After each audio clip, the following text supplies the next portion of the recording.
Pensar fuera de la caja significa sacudir el status quo y atreverse. Romper el esquema. Nadar contracorriente. Y considerar alternativas más allá de los límites que la mayoría de personas ve. Abordar los problemas de una manera innovadora. Pensar fuera de la caja.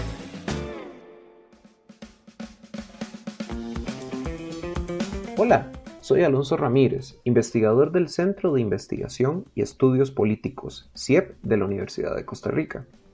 Esto es Fuera de la Caja, un nuevo podcast del CIEP en el que conversamos con personas expertas sobre alternativas de política pública progresista en la pospandemia de COVID-19.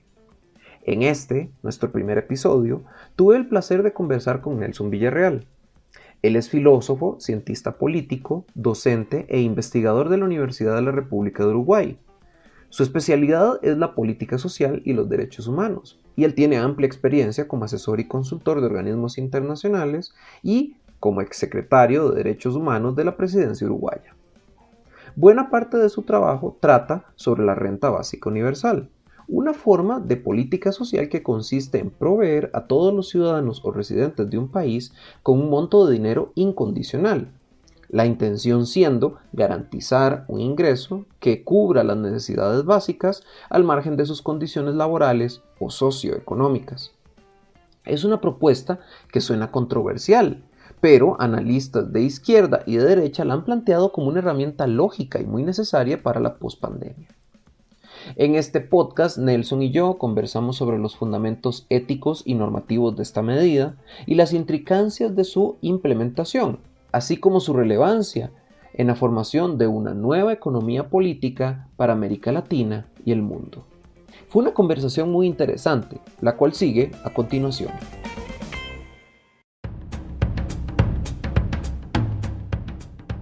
Hola Nelson, bienvenido al programa. Es realmente un gusto conversar con vos.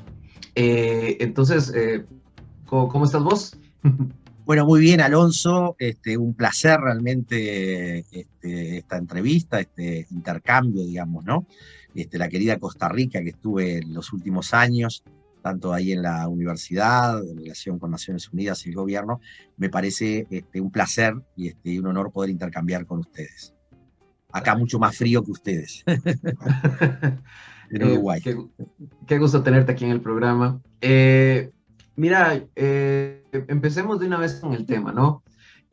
Yo conocía muy poco de esta idea de renta básica universal antes de empezar a sentarme a leer y que conversáramos vos y yo un rato sobre este tema y leer un poco de tu trabajo, ¿verdad? Entonces siento que es importante tal vez poner a la gente en autos y bueno, para la gente que nos escucha, ¿verdad? Conocer qué es renta básica universal, cómo funciona, a quién estaría dirigida. Bien, esto de la renta básica universal emerge la década, a fines de los 80, principios de los 90, la crisis de los estados de bienestar, de alguna manera, ¿no? Es decir, para ubicarnos, digo, en lo concreto que implica una transferencia, un monto de dinero a cada persona que vive en una sociedad por el mero hecho de ser persona, es decir, para garantizar su sobrevivencia económica. Entonces la renta básica tiene este objetivo. Ahora bien, se diferencia de otras prestaciones sociales o otras transferencias en la medida que busca fortalecer lo que hace a la condición de autonomía, de libertad e igualdad de las personas en una sociedad. Es decir, que tiene como fundamento la idea de que la riqueza que se produce en una sociedad surge del trabajo de esa sociedad, sin reducir todo al ser social, porque hay una diferencia en los individuos. Esta condición de igualdad es la que lleva a pensar la necesidad de que las personas tienen que tener el derecho de la sobrevivencia garantizado. Entonces la renta básica va a emerger sobre la base de que están garantizados otros derechos, o deberían ser garantizados otros derechos, pero el de la sobrevivencia, no está garantizado si no se tiene herencia, si no se tiene capital y si no se tiene empleo. Entonces, bien, ¿por qué razón garantizarle a las personas la sobrevivencia? Y ahí vamos a distintos temas, digo, que vamos a ir desagregando en el diálogo, digamos, ¿no? Pero lo primero es establecer que está fundamentado en la idea de que la condición de ser persona en una sociedad, pensemos en los 7.500 millones de habitantes del planeta, en los 500 millones de habitantes de América Latina, que de alguna manera no tienen satisfecho su condición de sobrevivencia básica en algunos sectores. Entonces, está pensado para garantizar sobrevivencia, mínimo de igualdad, ¿sí? Y condiciones de ejercicio de la libertad. Me doy cuenta, después un poco de esta intervención tuya y también un poco de lo que hemos venido leyendo sobre el tema, que no hay una forma única de pensar o hacer la renta básica universal, ¿no? No es precisamente una alternativa que se reserva solo como a una escuela o a una línea de pensamiento progresista, sino que ha motivado a múltiples diferentes académicos sobre el tema, y académicos muy distintos, ¿verdad? Desde sociólogos marxistas a la Eric Olin Wright y economistas neoliberales al estilo de Milton Friedman, ¿no? Y Entonces me Hayek. interesa, perdón, sí, exactamente. Entonces me interesa conocer un poco cómo ves vos los fundamentos ético-normativos de la renta básica universal, o sea, ¿cuál es el fundamento ético y normativo que tiene este tipo de iniciativas? Bien, a ver, un gran debate que la modernidad instala, digamos, ¿no? Y que en la posmodernidad que nos encontramos, otras modernidades, depende de cómo lo enfoquemos, es cómo se consolida la condición de autonomía para la libertad de las personas en igualdad. Esto es un debate común a liberales, a marxistas, a socialdemócratas, es decir, cómo posibilitamos libertad en igualdad, ¿tá? Es decir, para las visiones liberales, es el mercado quien va a permitir esa igualdad y ejercicio de la libertad. Para las tradiciones socialdemócratas, socialcristianas o socialistas y marxistas, el Estado juega un rol importante. Entonces, sí hay un tema en común.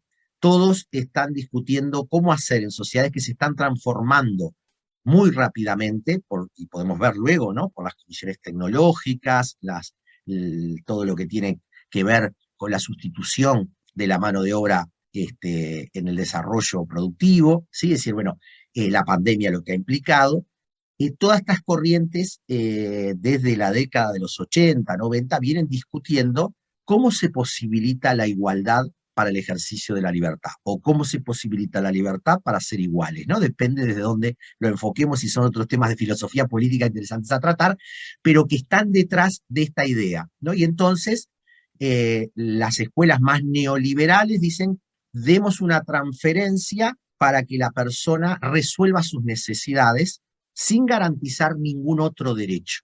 Es decir, la diferencia fundamental en las concepciones está en aquellos que insertan la renta básica en una apoyatura para desenvolverse en el mercado, y las otras que dicen es un instrumento más en el marco de un Estado social garantista de derechos. Y ahí en ese espectro es muy amplio. Y va a tener contradicciones en el mundo liberal, como en el mundo socialdemócrata, como en el mundo de corrientes marxistas, porque la discusión está en cómo esto se financia, en cómo esto se posibilita, en cómo esto juega efectivamente para dar condiciones a una sociedad de crear autonomía en libertad para la igualdad.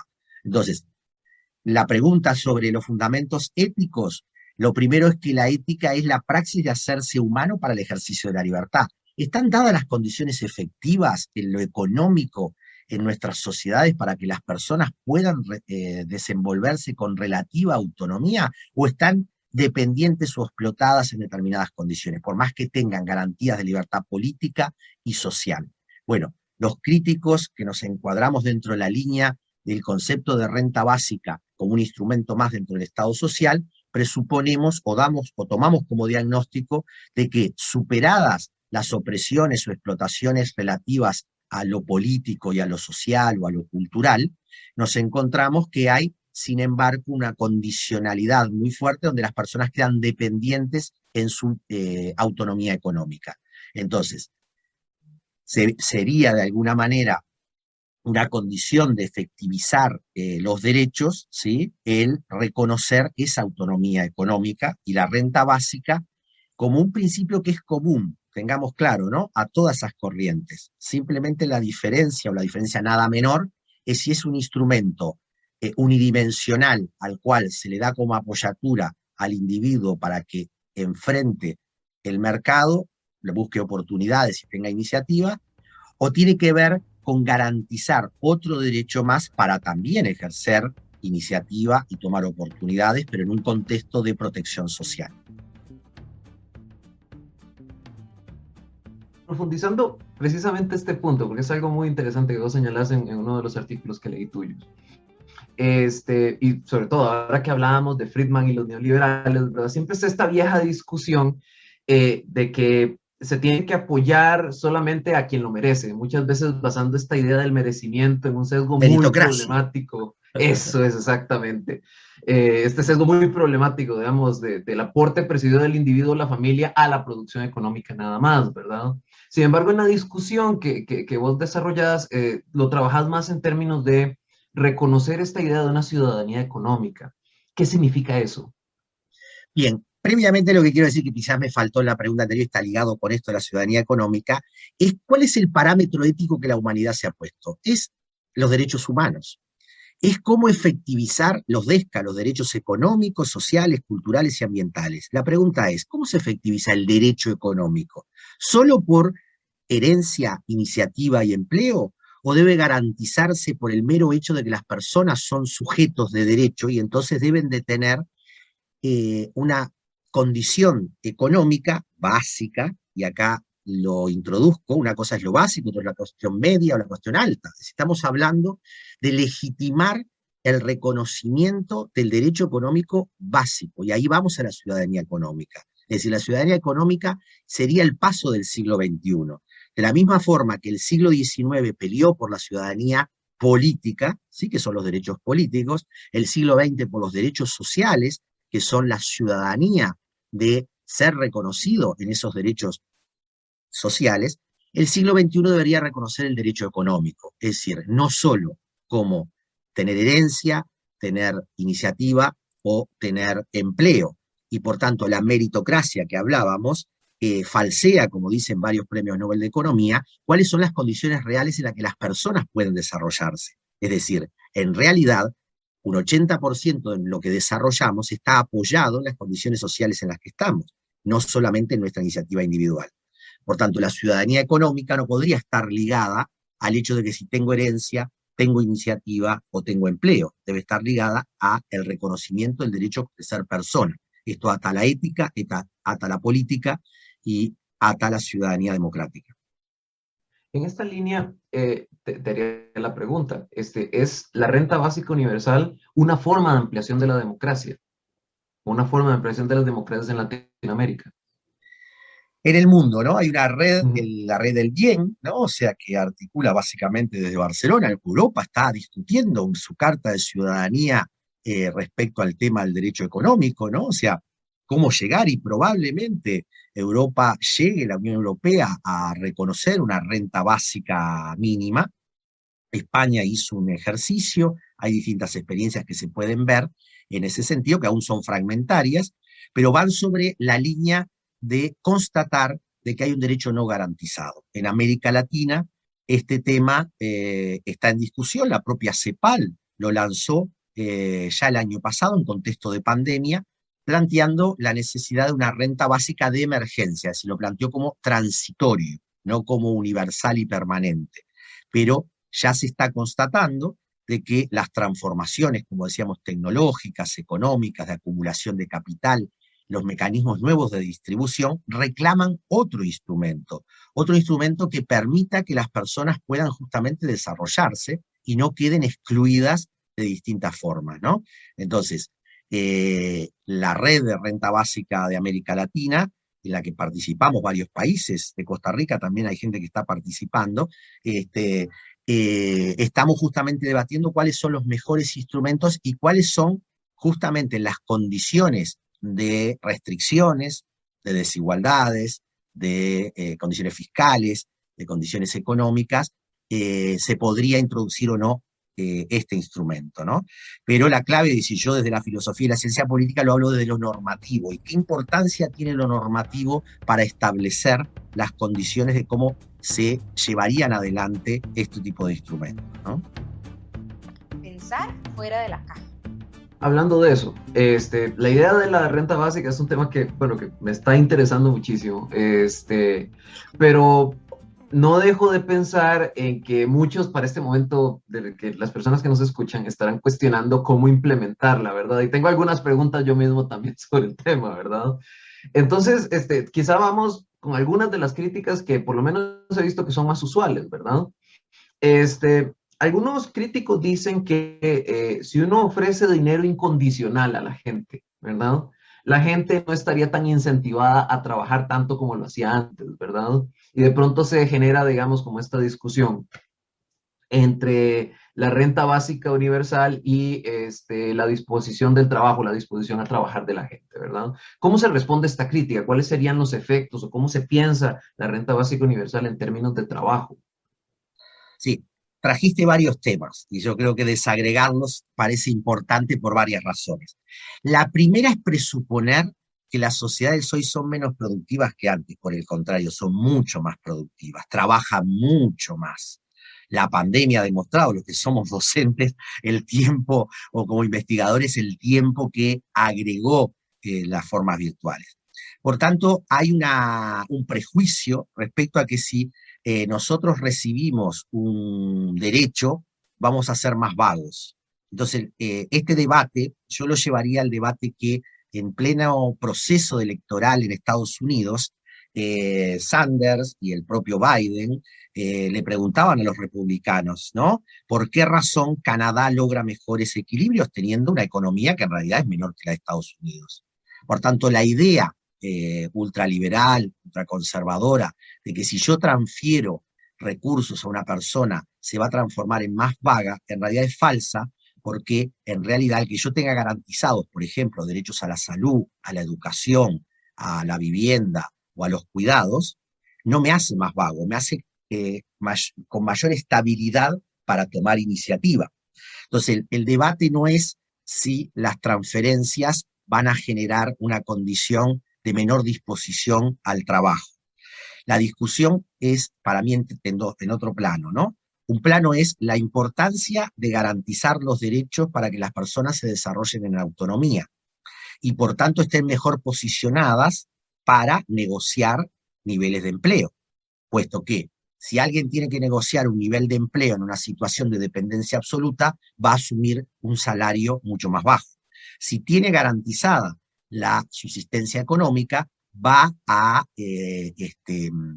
negociar la posibilidad de un empleo con otro tipo de salario, ¿sí? Ahora bien, ¿creemos que las personas solamente se van a asentar en un recurso básico? ¿No querrán una renta media o alta que dependerá entonces de las iniciativas, las oportunidades y otro tipo de cosas? La realidad muestra eso. Segundo, ¿creemos realmente que las personas son más responsables por tener un ingreso por empleo o por herencia, cuando vemos que en realidad las lógicas del consumo muestran de que basta que el mercado genere incentivos para gastar en los shopping y la gente trabaja para gastar, no para ahorrar, invertir o desarrollarse? Entonces la discusión pasa a los incentivos, no a la condicionalidad. Entonces, ¿qué tipo de incentivos da el mercado? ¿Qué tipo de incentivos da el Estado? ¿Sí? La educación para que las personas, teniendo empleo o no teniéndolo, desarrollen capacidades. Por tanto, la renta básica no debe estar condicionada, ¿sí?, por una contrapartida, sino que debe estar relacionada a incentivos para la iniciativa, la creatividad. De la misma forma el empleo, porque los empleos solo pueden estar vinculados al salario sin incentivos, ¿sí? O los mercados pueden estar relacionados con inversiones sin incentivos. Bien, esto que viene de la economía es muy importante en el desarrollo de las políticas públicas, cómo el Estado podría transferir un monto relativo y generar políticas de incentivo para que las personas generen iniciativas y creatividad en la comunidad, en la tecnología o donde sea. Por tanto, la idea de que una mera transferencia económica genera vagancia es un prejuicio que ni siquiera mira el mundo cómo se está desarrollando. Muchas empresas generan recursos para que individuos creen determinadas cosas. Bueno, el Estado podría garantizar a la vez derechos, generando incentivos para la creatividad e innovación. Este es todo un tema a desarrollar sobre el hecho de que la renta básica no puede ser un instrumento aislado, sino que debe estar tanto en un contexto de Estado social como de incentivos para la iniciativa y la creatividad y el desarrollo social. Philippe Van Parijs, un filósofo y economista belga que tiene un libro muy importante que se llama Libertad Real para Todos, donde afirma que una renta básica debe ser éticamente deseable, es decir, puesto de los derechos, y económicamente viable, de acuerdo a las condiciones que una sociedad tiene. Ok, quiero pasar ahora a otro tema vinculado a toda esta discusión de la implementación de la renta básica, ¿no? Bueno, ahora hablábamos un poco de Friedman y hablando de monetaristas y neoliberales y republicanos, ¿verdad? Muchos señalan que esta idea de darle dinero o como ingreso a la población, ¿verdad? Resultaría en más inflación. O sea, la lógica de ellos es peligrosamente sencilla, diría yo, ¿verdad? Más plata en la calle implica más demanda significa precios altos y a la medida que suban los precios, entonces básicamente la renta básica universal destruiría la propia base económica que está tratando de hacer, ¿verdad? ¿Cómo ves este tema? Digamos, ¿es la renta básica universal más inflación o es más crecimiento económico? ¿Cómo ves este planteamiento? Bueno, lo primero, una advertencia. Yo hablo desde la filosofía y la ciencia política, no hablo desde la economía. Entonces no me voy a meter en el terreno de mis pares economistas. Lo que sí puedo hablar desde la filosofía económica. Y entonces, hay 2 o 3 temas que me parece bueno poner bajo cuestionamiento, ¿sí? Texto fuera de contexto es un pretexto, dicen los lingüistas. Entonces, utilizar la idea de lo fiscal o la idea de el hecho de el endeudamiento o las formas de crecimiento, descontextualizado del paradigma de la economía política que se utiliza, es de alguna manera desconocer, como dicen Krugman y otros premios Nobel, ¿no? Stiglitz, ¿no? O sea, muestran que justamente no podemos descontextualizar los instrumentos de los paradigmas. Por tanto, el paradigma de el mercado, la oferta y la demanda se resuelven las cosas si lo fiscal, la inflación, son instrumentos donde la macroeconomía es entendida de una forma muy simple, ya se demostró con las crisis que tuvieron América Latina en los 90, a principios del siglo XX, y las que estamos comenzando a tener en este momento, 21 digo, muestran de que hay que tener otro tipo de paradigma. Por tanto, yo creo que mirando desde una economía política distinta, donde justamente decíamos, tienen que haber sinergias o retroalimentarse los instrumentos de políticas de incentivo social, económica, cultural, vamos a entender a la renta básica como un instrumento que entra en un círculo virtuoso. Es decir, que la estabilidad de derechos genera mayor productividad. Es falso que la estabilidad de derechos que cuestan y tienen un costo, lo que generan es inflación. No. Ahora bien, si la estructura cultural, ¿no? Miremos el caso de Estados Unidos, en una década pulverizó su tradición puritana de ahorro, inversión y consumo. En una década todo pasó a ser consumo y se pulverizó el ahorro y la inversión. Bien, si no tenemos, eso lo hizo en su momento, dice Max Weber, la religión. No necesariamente tiene que ser la religión, aunque se busca en las tradiciones conservadoras, ultraconservadoras hoy en el mundo, ¿no? En toda América Latina, de que las religiones vengan nuevamente a disciplinar a las personas para esto, y las utilizan para crear disciplinamiento. Bueno, en realidad la política, ¿sí?, debe buscar mecanismos de reordenamiento, ¿sí?, que pueden ser disciplinamientos virtuosos, ¿sí? Es decir, generar mecanismos para que la gente ahorre, invierta y equilibre su consumo. Respecto a el tipo de economía política que, en una visión de Estado social, puede garantizar derechos a la vez de ser productiva. Así lo demostraron todas las socialdemocracias del mundo. Ahora bien, el paradigma entró en crisis, ¿sí? Y entonces, en la medida que entró en crisis, la pregunta es, ¿cómo generar condiciones para anticiparse? Por tanto, lo que plantean los franceses respecto a la salud es muy interesante. Es decir, si nosotros tenemos un derecho a la salud y es exponencial en gasto, el Estado quiebra. Ahora, si el derecho a la salud se comienza a centrar en las APS, la atención primaria de la salud, donde nos anticipamos a la inversión y gasto de salud, vamos a tener un equilibrio. Significa que yo no tengo que derogar el derecho a la salud gratuita o el derecho a la salud como un acceso universal, sino que debo ver cómo lo manejo en la gestión pública de la salud, ¿sí? Asimismo en la educación, asimismo en la vivienda, lo que sea. Por tanto, las críticas de los liberales, ultraliberales, digamos, ¿no?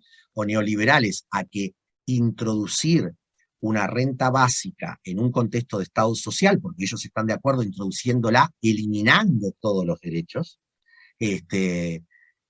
introducirla en un contexto de Estado social no necesariamente tendría que llevar a mayor inflación. Cuando digo no necesariamente, es que vemos que el control fiscal muchas veces lleva a la depresión de las economías. No es cierto que menor gasto hace que se desarrolle una economía. La ausencia de gasto puede llevar a que se desplomen las economías.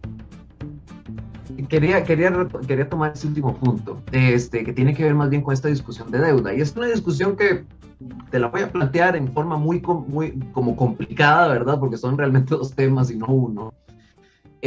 Por un lado, digamos, está el asunto de cómo implementamos la renta básica en un contexto en el que predomina la crisis fiscal y cómo es, y este sentido o esta orientación ideológica hacia políticas más favorables a la austeridad, ¿no? Digamos que es básicamente el contexto de algunos países latinoamericanos, Costa Rica definitivamente uno de ellos, ¿verdad? Pero también está la otra discusión, que es la discusión más de deuda, ¿verdad? Y es precisamente uno de los puntos donde a mí me parece que la idea de la renta básica es realmente fascinante, ¿verdad? Porque algo que sucede mucho con las generaciones, sobre todo generaciones jóvenes, como estaba señalando, ¿verdad? Son generaciones que no son dueñas de activos, son dueñas de deuda. Digamos, son generaciones deudoras, ¿verdad? Y en ese sentido, digamos, tienen esta cuesta, digamos, de desarrollo mucho más complicada, digamos, que tienen otras personas. Entonces, de pronto quiero ver cómo ves vos esta discusión de la renta básica en términos de esta discusión más amplia de deuda, no solo pensado en la deuda pública, sino que también la deuda individual y de consumo, por así decirlo. Bueno, lo que pasa es que me estás metiendo, estimado Alonso, en un área que no es la mía, entonces puede ser irrespetuoso en un marco académico. Sí, yo voy a decir desde la visión de la filosofía política esto, porque, y lo vuelvo a aclarar, y quiero que quede así expreso, puesto de que si no, uno estaría hablando sobre temas que no son de mi competencia, digamos, ¿no? Cómo se maneja la deuda o cómo se maneja esto de los activos y los pasivos, más allá de tener formación y lectura sobre el tema, no es mi formación ni pertinencia meterme en el tema, pero sí te doy mi opinión en este caso. Te la acepto, acepto tu opinión desde la perspectiva de la filosofía política, porque es una discusión en realidad que no se va a resolver, digamos, de manera muy sencilla. Entonces, en ese sentido, tener tu perspectiva acá nos va ayudando, y esto va a ser un tema que seguramente vamos a ir recolectando, retomando, no solo en este programa, sino que en los que vienen. Entonces, tu opinión aquí, eso sería, la aprecio muchísimo. Bueno, yo lo que diría es, hay que leer a Stiglitz, hay que leer a Krugman, premios Nobel de Economía, que muestran por qué es una falacia lo que plantean los neoliberales. Yo me voy a apoyar, en todo caso, en esa autoridad, ¿sí? La forma en que se ha manejado la deuda, o cómo se han manejado los procesos de desarrollo económico, ¿sí? Ha sido unidimensional. América Latina no se desarrolló más por tener políticas de austeridad. Lo único que hizo fue fortalecer con eso desigualdad y exclusión. Esto no significa que toda política de inversión social per se funcione. Y esto hay que tenerlo en cuenta luego del ciclo de gobiernos progresistas que tuvo América Latina. ¿Tá? Es decir, y ahí entramos en otro tema que podríamos analizar en su momento y vamos abriendo temas. Pero respecto a lo que tú estás diciendo, el tema de la deuda, hoy lo están diciendo todos los organismos internacionales, el Fondo Monetario Internacional, cosa que el gobierno de Uruguay, por ejemplo, no escucha, ¿no? Siendo un gobierno liberal, ¿no? Dice que es necesario endeudarse para dar sostenibilidad a los procesos económicos. Bien. ¿Cuál es el nivel de endeudamiento pertinente? En el caso de Uruguay tiene margen, y el no hacerlo es una decisión política que entendemos va respecto al paradigma. No se concibe que el paradigma de Estado social garantista es el más pertinente. No quiero hablar porque conozco en Costa Rica toda la estructura de diálogos que he tenido, que mi opinión genere algunas discrepancias políticas. Lo que sí me parece oportuno en este tema es, primero, pensar no los instrumentos en forma aislada, sino en el marco de una economía política. ¿Cuál es la economía política que puede a la vez garantizar derechos, desarrollar economía, generar productividad? Y cuando tú decías, las nuevas generaciones están atrapadas en un endeudamiento, pero recordemos que las nuevas generaciones hoy tienen una base para poder desarrollar capacidades que no tenían otras generaciones. Y entonces, la pregunta es, ¿cómo se absorbe el endeudamiento, ¿sí?, en una estructura cultural que está centrada en el consumo y no en el ahorro y la inversión, que era el que generaba cierta autonomía de las economías? Producido por generaciones anteriores y actuales. Entonces, bueno, yo lo que creo es que evidentemente introducir un instrumento más de forma aislada o fuera de un paradigma que genere sinergias es aumentar gasto per se. Eso no tiene sentido. En ese sentido podría aceptar la crítica liberal en ese sentido. Ahora bien, ¿por qué un instrumento podría generar determinado endeudamiento? La pregunta es, ¿endeudarse no generaría también productividad?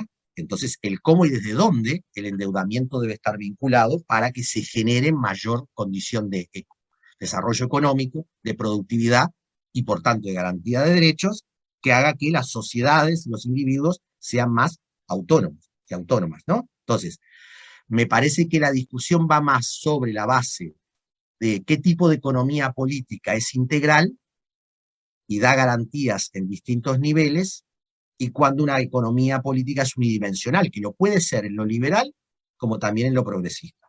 Entonces, el tema no es tomar en cuenta la idea de lo unidimensional. Por ejemplo, incorporar la renta básica sin pensar una economía política distinta es un fracaso. Pensar una renta básica sin relacionarla a incentivos para la creatividad y la innovación puede generar formas de dependencia. Implementar una renta básica como un instrumento de mera transferencia y compensatorio no genera desarrollo de libertad. Pero también esto lo podemos ver en la educación, en la salud o en cualquier otra cosa. No es per se algo propio de la renta básica. Te agradezco mucho por tu tiempo, Nelson. No, por favor. Una excelente conversación. Realmente un placer. Gracias por la convocatoria. Dirección, Alonso Ramírez. Guión y producción, Alonso Ramírez y Alexa Obando. Edición y locución, Diana Bokenford. Diseño, María José Basilio. Redes sociales, Amanda Solano. Una producción del Centro de Investigación y Estudios Políticos, CIEP 2021.